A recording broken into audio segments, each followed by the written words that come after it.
শারদীয়ার অন্যতম আকর্ষণ সংবাদ শিরোনাম প্রকাশিত শারদ সংখ্যা 2024।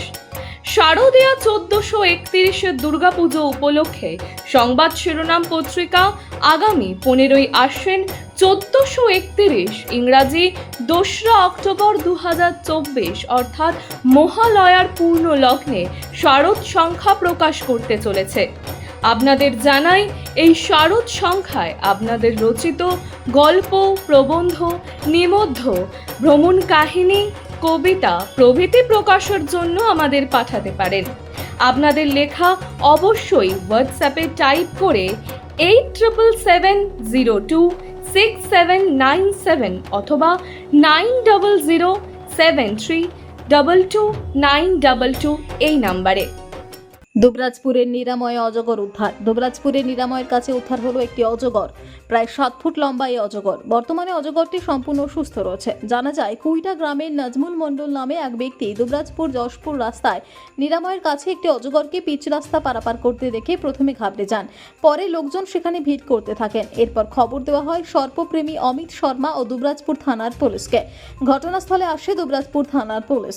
সর্পপ্রেমী অমিত শর্মা এসে অজগরটিকে রাস্তার পাশে থাকা থেকে উদ্ধার করেন। তবে অজগরটিকে বন দপ্তরের সহায়তায় অনুকূল পরিবেশে ছেড়ে দেওয়া হবে বলে জানান সর্পপ্রেমী অমিত শর্মা। আমাকে ফোন করেছে নাজমুল মণ্ডল। ফোন করার মধ্যে আমি জানতে পারলাম যে একটা অজগর সাপ বের হয়েছে। আমাকে ফটো করলো হোয়াটসঅ্যাপে। তো আমি সঙ্গে সঙ্গে এলাম। তার সঙ্গে সঙ্গে আমাকে বড়বাবু থানার বড়বাবু আমাকে ফোন করেছেন। ওনার ফোন পেয়ে আমি এসে দেখলাম যে একটা অজগর সাপ রয়েছে একটা ঝোপের মধ্যে। তো এটা হচ্ছে দুবরাজপুর এলাকার নিরাময় মোড়, নিরাময় গ্রামের মধ্যে পড়ছে। তো যাই হোক, সাপটা একটা নির্বিষ অজগর সাপ। অজগর সাপ দেখে আতঙ্কিত হবেন না, কারণ এই সাপটা বিষ নেই বা চট করে দেখা যায় না, গভীর জঙ্গলের সাপ। তো যখনই সাপ দেখতে পাবেন অবশ্যই ফরেস্ট অফিসে ফোন করবেন। হয়তো সাপকে মারবেন না, কারণ সাপ একটা পরিবেশে উপকারী জীব। অ্যাকচুয়ালি আমাদের আশেপাশে তো অনেক জঙ্গল রয়েছে, সেই জঙ্গলের মাধ্যমে হয়তো কোনো কারণে বেরিয়ে চলে এসেছে খাবারের সন্ধানে। হ্যাঁ, খুব কম দেখা যায়, আছে কম বেশি দেখতে পাওয়া যায় আমাদের দুবরাজপুর এলাকার মধ্যে। হ্যাঁ, সাপটা সুস্থ আছে। হ্যাঁ, এটা অ্যাপ্রক্স 7 ফুটের উপরে আছে আর আনুমানিক 5 থেকে 6 কেজি ওজন হবে। এটা আমরা আজকে রেস্কিউ করলাম। কালকে সকালে ফরেস্ট অফিসে খবর দেওয়া হয়ে গেছে। ফরেস্ট অফিসে নিয়ে যাবো এবং ফরেস্ট অফিসের সহায়তা নিয়ে সেটা অনুকূল প্রবেশ ছেড়ে দেবো।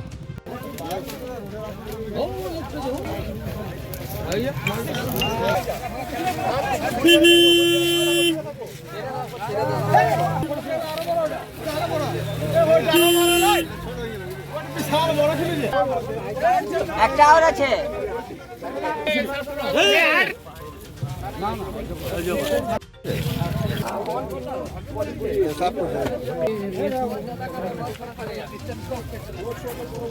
কি বলছো ওরা?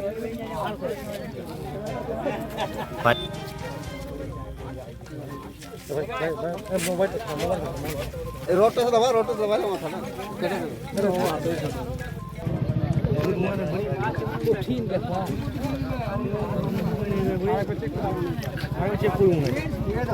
হ্যাঁ, একদম।